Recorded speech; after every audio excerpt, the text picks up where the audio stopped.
prior to the 1980s, we actually like didn't understand child development. And so we like didn't understand, like the science wasn't there that like you needed to hold your babies and talk to them and that formed little neurons in their brain. And you needed to sit on the floor with your toddlers and play enriching toys, right? And so, literally we just thought you could put the baby in a crib.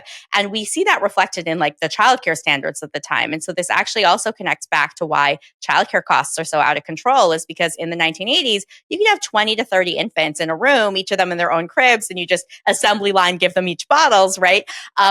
Versus today when many states have 4-to-1, child to caregiver mandated ratios, because we understand more about how a human being gets made and how important our time is as an input into that.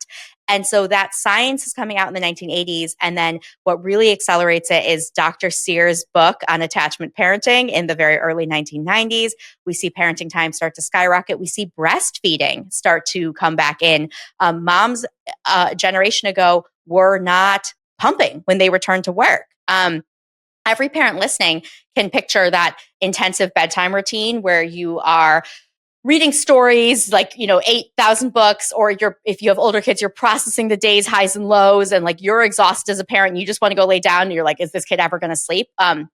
Growing up in the 1980s, my bedtime routine was go to bed. We were out biking until it got dark, no snacks, no water bottles. Like we must have been very dehydrated, right? Yeah.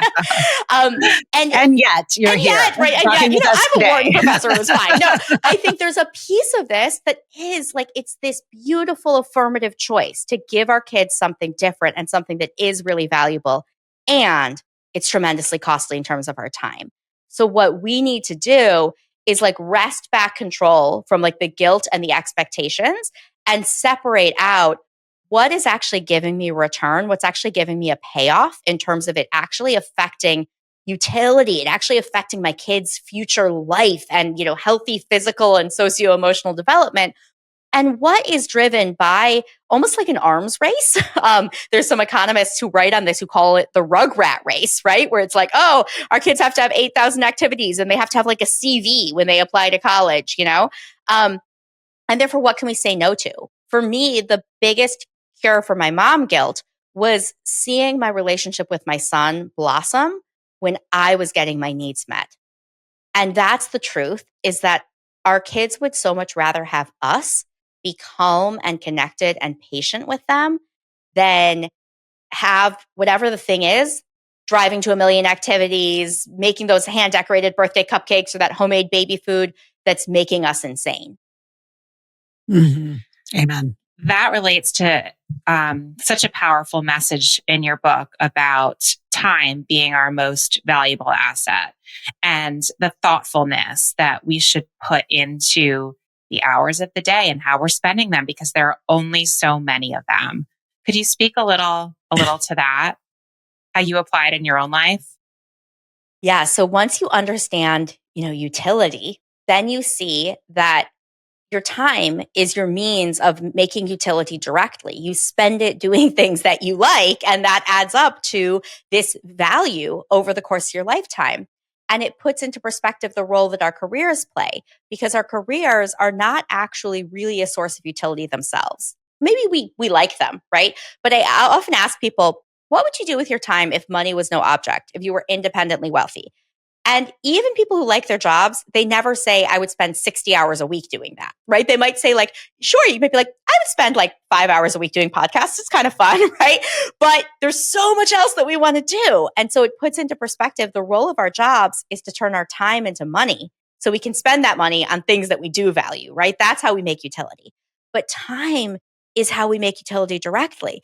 And so if we put too much of our time into that career bucket, right, we're actually going to end up with less utility, because there's only so much happiness that money can buy, right? And there's so much more that you need to create through spending time with loved ones, for resting and pursuing, artistic fulfillment, or exercising, or, eating healthy, yummy food, right? And all of those things require our time. And so I want to reframe again what we're trying to accomplish in life, to say that this vision of success that is like, it's about getting the most accolades in our career, that is not what we're going to look back on when we're 85 years old, hopefully in a rocking chair on a front porch somewhere, and say, like, that filled my life with joy and meaning. When you think and talk about all the different kinds of moms out there, we'll get to your advice on the boundaries you can set in your relationships, in your household, on having more equal relationships with your partners. But with stay-at-home moms, how do they avoid the idea that, or can they avoid the idea that everything on the home front is their issue? It falls in their bucket of responsibility, when or stay-at-home dads. When their partner is the one out there earning the money. Yeah. And this is really important because, like, there is so much to do on that home front that the idea that, one person can do every single thing, I mean, that doesn't add up either, especially with multiple kids. And so, I always hear these stories of, like, the man will come home and he's working all day and he's like, oh, I'm so tired of working all day. And if somebody was a stay-at-home mom, they're like, me too.